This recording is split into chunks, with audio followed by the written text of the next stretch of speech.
I'd say the 2015-2016 school year um,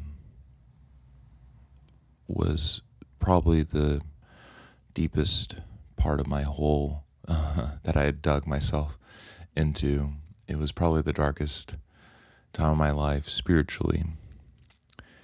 Um, I was, and it was unique and painful in the sense that I was still looking for God. I was still striving to be close to God, but I was the most isolated socially, communally, fellowship wise. I was distant from the church and fellow believers, and um, I was still living in sin. I was still, we're always living in sin, but I was I was I was still struggling with sin, particularly with alcoholism and moderating and having a healthy relationship with alcohol, and most nights over drinking, buying way too much beer every single night, and pizza. I lived next to a Papa John's, and I would always buy large pizzas and eat them all by myself, drink beer by myself, and physically I was out of shape and not in a good spot. But that next year was a turning point. But for record's sake, looking back, I can attest that 2015, 2016 was such a unique, dark place because it was this ambiguity of I had never wanted God and good, holy things more in my life, but I had never struggled with addiction and sin and darkness. In that moment, they were juxtaposing each other. So, starting out the school year, I returned to University of North Carolina, Greensboro, year 2 of my master's in composition, and I looked forward, and I enjoyed coming back because I was reuniting with friends, and even though I had only been there for a year, I felt like I had been there for 3. Felt like a senior. I got a little bit of senioritis, and all of mostly with the upperclassmen in the composition studio, I had a relationship with each of them, sat down with most of them one-on-one, had long discussions about music, life, goals, dreams. There are art, why we create what we create, and I think that was the most important thing looking back on composition school is having a lot of those conversations, and frequently, why do we do what we do? Why do we make what we make? What is really motivating us, and what's putting that fire under our bellies? And a lot of times I feel a lot of those conversations just ended up being, man, I am so burnt out. I do not want to be doing this. I want to be doing anything else. Why am I doing this? And I think that needs to be weeded out and vented and honestly expressed. But moving beyond that is really where the work begins, and the excitement and the rekindling of the passion to make music. I make music for spiritual reasons. I make music to worship God, or to bring beauty in the world and experience beauty and share beauty, or I make music because it's cool and it's fun and it fulfills me, or I make music because I heard someone else's piece and it inspired me, and a sort of holy envy, a holy covetousness that I hear what they made and I think I should have done that better. So I really loved my time in my master's, especially that second year, because I feel like the foundational work of why I compose, what I want to be like, what I want to sound like, who do I want to sound like, really came into fruition. And I was talking with someone at work, and they were just so confounded and amazed that composers can make music and make something new. And that person said that, how do you just make things ex nihilo? How does it come to you, that inspiration? And I just said, well, it's because you spend so much time learning and hearing so many other people's music, that that you know what not to copy, you know what not to essentially steal. You're not reinventing the wheel, and you're taking someone else's work maybe, and you're just slightly changing it so it's decipherable and different from what it used to be. And it's not necessarily that it comes to you from nothing. It's more of, you have a historical context. You have been open to everything, and you know what not to do, essentially. And that's what my master's was. And I think that my master's trained me really well with, Dr. Anger, Dr. Rudy. They did great work exposing us to a lot of different types of music and a lot of different composers. And I think that is really the key to composition school. And they knew that. They tapped into that. They taught students, hey, don't reinvent the wheel. Learn everything. Be open to everything. Take what you like, like a buffet, and make it your own, and change it just slightly. Here are tools. Here are technical things you can do. Invert a melody. You can flip it upside down. You can turn it around. You can slow it down. You can speed it up. You can repeat it. And we have even had this list that's like dumb crap composers do. And it was just this technical list of things you can invert, on a technical level. But I think the more abstract level of things that I think composers need to have in their tool belt is being open to everything and learning as much as they can, and making sure that they don't reinvent the wheel. So I had the tremendous honor of being the representative of the composition studio at UNCG's Collage concert. And out of the whole studio of 30 odd people, the professors chose me to represent them. And I had this piece called Don't Let Them Know for any clarinet, any saxophone, and piano. And it was originally written for this European trio, and it was probably the most technically advanced, I guess, technically intentioned and technically crafted composition I had made to, at that time. Most of my stuff was modal, it was minimal, it was conceptual, but this one was musical, and this one was harmonic and exploratory, and cut like a knife, and it was precise, and harmonically, melodically, rhythmically. It was a lot of fun to write. It was probably the most fun. It was hard because it was such a high-tempoed piece and inspired by bebop, and I just remember struggling because most of my pieces were ambient and long and easy to compose, like the typical 7-minute piece, but this one was probably around 4 minutes. But I had a lot of fun, and the people that played it, Trevor Davis, Emily Laboda, Rachel Abushan, just amazing musicians. And it was just such a privilege that they would even honor the piece and play it so well. And it was a hard piece too. And I think that was like a technical level. Last episode I talked about While It Was Raining in the Woods, and that was like compositionally, holistically, one of my better pieces that I'd ever written. But this one was the most technical composition I'd ever crafted. And that was also a moment where the glass ceiling was broken and I kept on rising. And it was just very, very liberating and such an honor.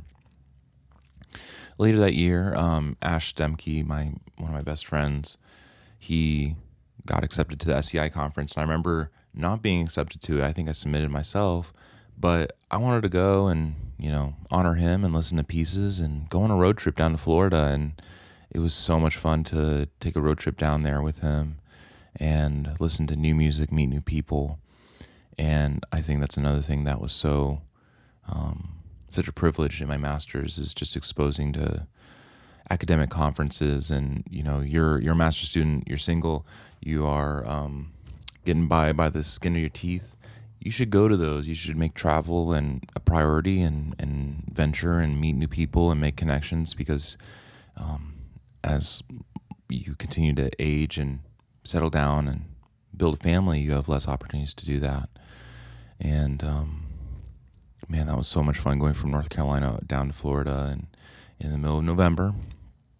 And we stayed in a hotel together, and I would run, during break times and exercise. And it was just such an honor to meet people. And I remember meeting Don Freund and being totally unimpressed. And it was one of those don't meet your heroes moments.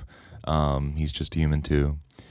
And then throughout the year, the saxophone professor, Steven Stusek, played, and Laurent Estepe played one of my duos, Blue Blood Sky, which I also featured in one of these episodes. And they played that throughout the year, and that was such an honor that they would continue to play it while I was still in Greensboro. And that was looking back, they were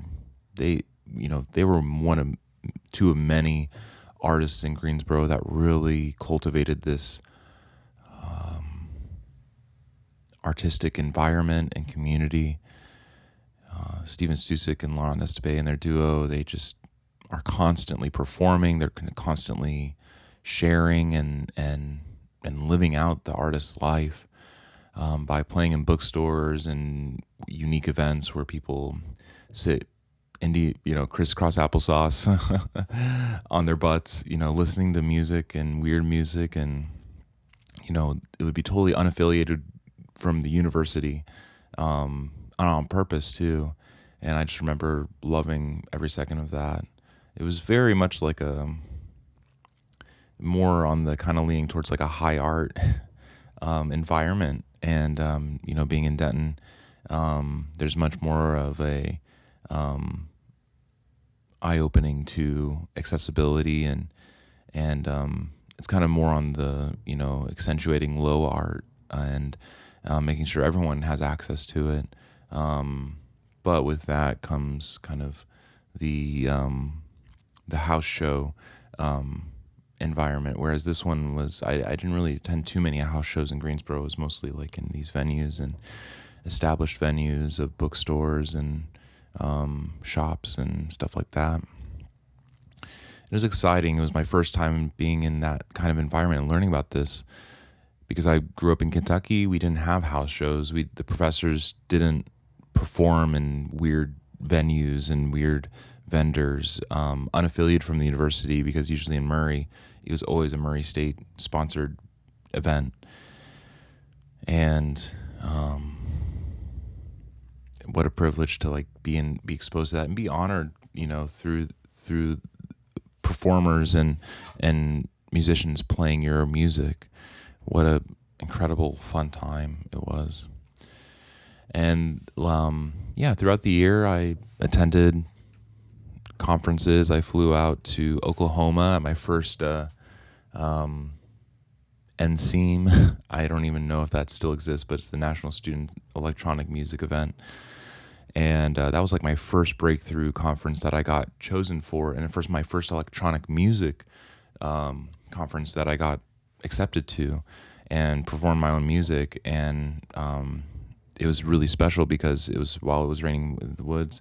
It was my first really good Max MSP piece with saxophone, and it was almost like use the key and you'll get in, kind of.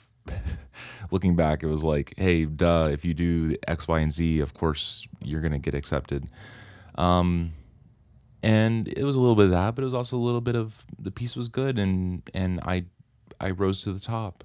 I used just Max MSP. I used live granular synthesis. I used all these, this patch, and I used my own computer. Well, actually, I think I used a school computer, but I used a school computer and a school or my own interface, I think.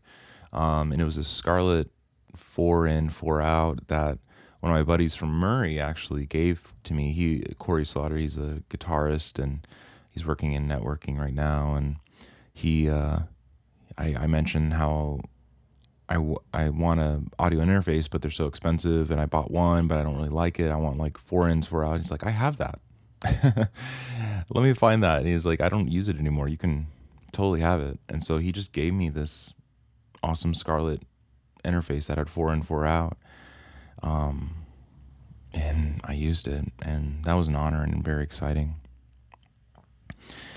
So that was, I think, in March of that year. And I remember being in a hotel by myself, and it was around Easter, and I remember spending Easter Sunday, so Easter Sunday night, I think it was Saturday going to Sunday, and I was just by myself. And I remember I brought beer with me, and I was going to have a night alone drinking and chilling. And then I remember hearing a knock on the door, and this big guy, about probably a bouncer for the hotel, he said, "You haven't paid for this room. Are you checking out?" And I, in a panic, in embarrassment, I thought I had booked the hotel for 3 nights. So I went down immediately and I paid for another night, and all was well. And I flew out from Oklahoma back to North Carolina. And looking back on the photos, I had thought I had confused this with a composer exchange that we did at UNT later, and I'm amazed that, oh yeah, this wouldn't be the last time that I go to Oklahoma, and it wouldn't be the last time that I interact with a lot of these people. And I didn't realize that I would be in touch with a lot of these guys and gals. So that kind of fast forwards through the year. Thanksgiving in 2015, I spent time with one of my, this mentor family, the Godats, and they really did a great job taking me in, and college kids like me, into their arms. And they just loved college students, and they had college students of their own, and very involved with Cornerstone, and very, very leadership mentality. Lisa and Greg had this, they knew what they were about. They had a mission, they had focus. And subconsciously I really took that in, and I saw them as a model that they knew what they were about. They knew what they wanted to do. And Amari was away from home, and I asked Amari, I was like, "Hey, do you have anywhere to be for Thanksgiving?" And he said, "No, I'm here in Greensboro." I was like, "Hey, come over and we'll go to this family that's part of our church." And he joined us, and because Amari and I were living together, and yeah, fast forward to graduation, and I became a master of music. And I remember I submitted all my doctoral applications in the fall of 2015, and I only submitted 4. And I remember not even really wanting to do so because I was a little burnt out, and I kind of was looking forward to maybe just working. But then my parents and my professors said, "Hey, just go straight through. You never know. You never know. Pay the application fees. Just do it." So I did, and I applied to UKMC, the University of Kansas, Missouri City Conservatory. I applied to Virginia, UVA. I applied to UC Irvine, California at Irvine, and I applied to University of North Texas. So I was kind of spread out across the states in Midwest. I thought I would get somewhere with UKMC, or maybe somewhere with Virginia. UNT was kind of this Princeton of music schools, and I would be one of many applications. But ironically became the only place that I got an interview at. Everywhere else just immediately rejected my application. And that interview went well enough. I flew into North Texas and, talked about my music and got to know the faculty. This was pre-pandemic, 4 years before the pandemic. Just a different world. I was very intimidated, but it was a lot of fun. They were very kind. So I come back to Greensboro in that year, and I get a call from the administrative assistant, and he said, faculty want to offer, an acceptance, and they want to offer you a scholarship. Are you willing to accept that? I'm like, yeah, maybe I'll think about it and let you know. And I let my parents know, and I said, hey, getting a scholarship gets me in-state tuition. And my mom looked it up and she said, this is cheaper. This is as cheap as Murray State. Podunk School is Murray State. You should go because this tuition is nothing. And I had already paid my way through school, scholarships and assistantships. I was already debt free, didn't have to take any loans because everything was covered in my merit. And so, but then I just waited and I accepted it. And then Chris Walker called me again and said, hey, they want to extend that scholarship to a half assistantship. Maybe Joseph Klein emailed me.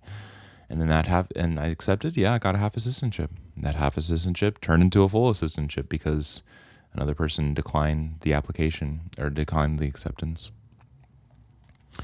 So eventually, I just simply accepted. I was going to UNT. I was going to the University of North Texas, one of the biggest music school in the United States, bigger than Indiana University. And I had already gotten kind of burnt out on IU and all its technical, music theory-esque things. And I knew very little about UNT, but I knew it was a big electronics school. I knew it was a big experimental school. And I think the Lord had it for me. I think that was God's providence and God's, glory and ordainment and predestination that he did that. It wasn't me. My music was all right, but as I started at UNT, and I'll get into this the next episode, but it really was fit for me. It was this sort of knowing music theory, but you don't need it at all, and you probably shouldn't really rely on it. You should be more historically informed and being open to all sorts of types of music and listening to everything and writing and then being influenced by everything and exploring on a intellectual level and exploring on an emotional level. Whereas I feel like schools like IU really emphasize the technical capacity of composition, of the theoretical, the historically informed, whereas UNT was not anti those things, but in a different way, just avant-garde. Kind of anti-establishment, anti-history, using history, but not doing it in a way that would be deliberately informed by it. More about what does this music mean on a social current context, a cultural level context. So I graduated, all my friends, all the seniors graduated that were upperclassmen, all us master's students graduated in 2 years. And that summer, I stayed in Greensboro. I house sat for my professor, and I taught my first university gig. I was a freshly minted Master of Music and had a graduate degree and immediately used it, teaching electronic music badly. It was an intro to Pro Tools class, and I did pretty good. And I had a good mentor, TJ Robinson, I think. His name is TJ, or Tommy Johnson, I think is his name, TJ. And he was a great mentor, and he was like, well, you need to teach him this, and this, and this. And I was like, okay, cool, thanks. I appreciate that, because I think he taught the upper level classes, and he's like, they need to at least know these foundational things, so could you make sure they do, so I have a better time in my class. And, I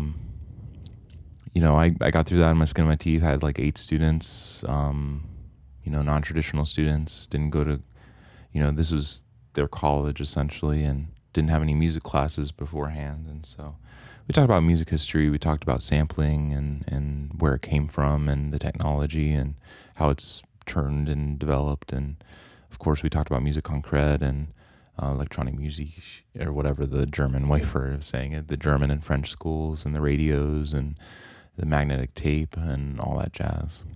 Talked about John Cage and his tape manipulation and all that jazz. So I remember, and it was during that time I was commissioned by Christina Dare to compose a flute piece with electronics, and I called it "And Everything in Between."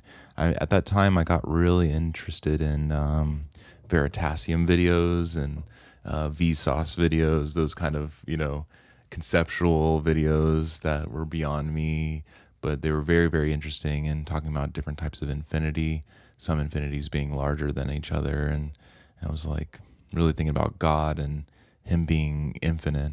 And I remember asking my dad while I was exploring that summer, I was like, Dad, you know, how do you reconcile with all these kind of different infinities and the universe and these big ideas? And if God says he's infinite, why are there these different types of infinity, and why, like, would it limit him? What do you think about that? And he just gives me a really simple answer. He's like, God exists outside of infinity, that's it. And I was like, oh, okay, that's helpful. And that was that. He was a man of few words. He is a man of few words, but he'll talk your ear off on some stuff. So that was extremely helpful to me. And throughout writing that piece, I didn't have any structure in mind. I just kind of composed. And at the end of it, I knew what it was about. It was about this reconstruction of glass. So I imagine that the first 3 minutes I was blowing glass musically, constructing this kind of whole piece of glass into something beautiful. And then in the middle of the piece, that glass shatters. And then the second half of the piece, the rest of the 3 minutes, is just reconstructing this stained glass window using what just was blown but then shattered on the ground, and reconstructing it to make something even more beautiful in the end. And I remember most nights I was drinking beer, alongside with my computer, and just trying to, I remember having a tight deadline, and that really motivated me to get it done that summer. And most nights just really, before I would lesson prep. And some days I was, I think I taught on Tuesdays and Thursdays. And so Mondays, Wednesdays, Fridays, those were my prep days. And I remember on Monday nights that summer, while I was composing, while I was teaching, I would go with my church young adults group, and we would watch The Bachelor. And it was my first exposure to kind of a cultural phenom, and following it with friends.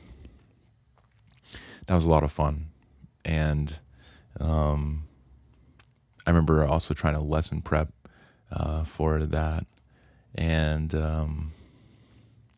yeah, it was a good summer. It was a long summer. It was a hard summer. It was a hot summer. And it was hard because of, I was still struggling with alcohol and my spirituality. And I remember a lot of nights, especially because I was still helping with the worship team and playing keys.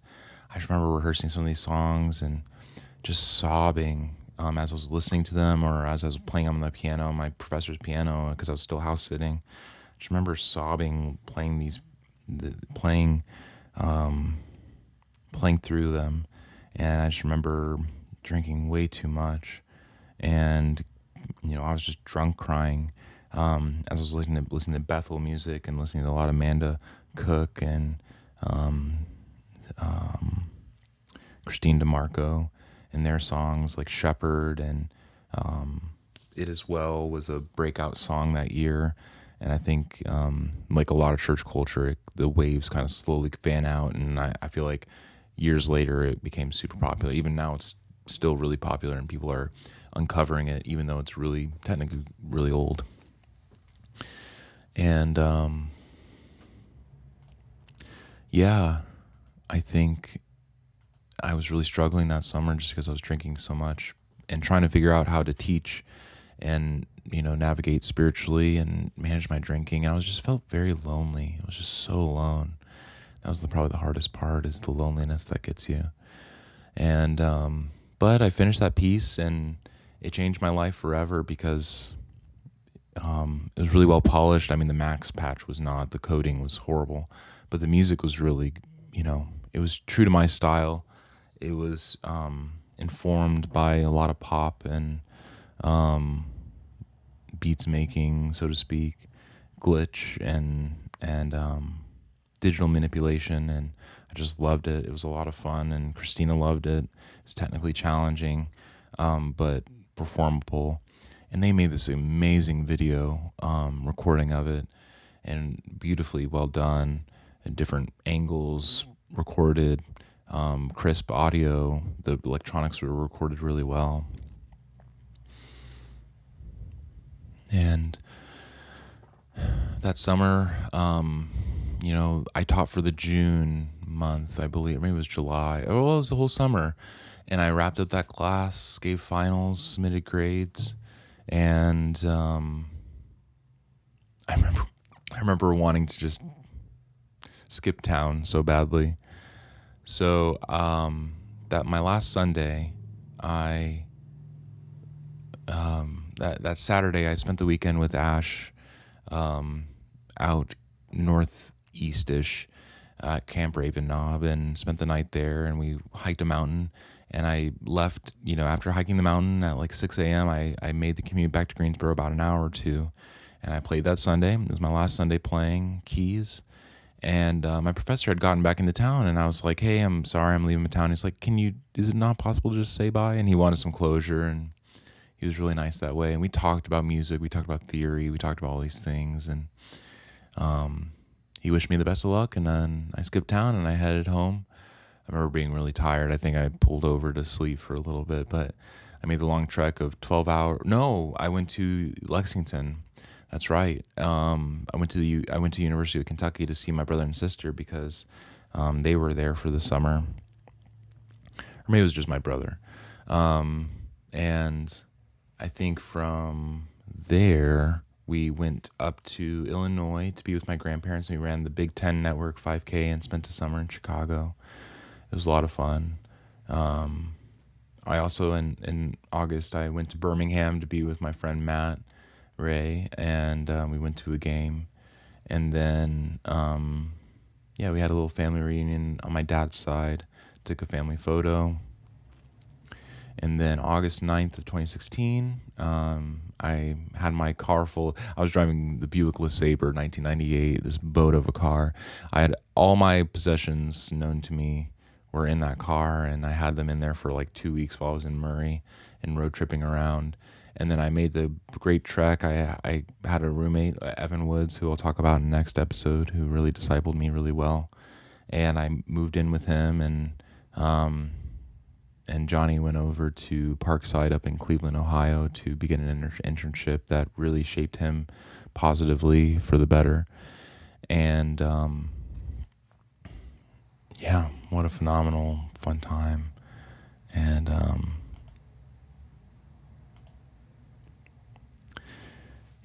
went to UNT, and that started my trek to UNT in August, and we'll pick it up for the next episode. So thanks for listening. Here is And Everything in Between.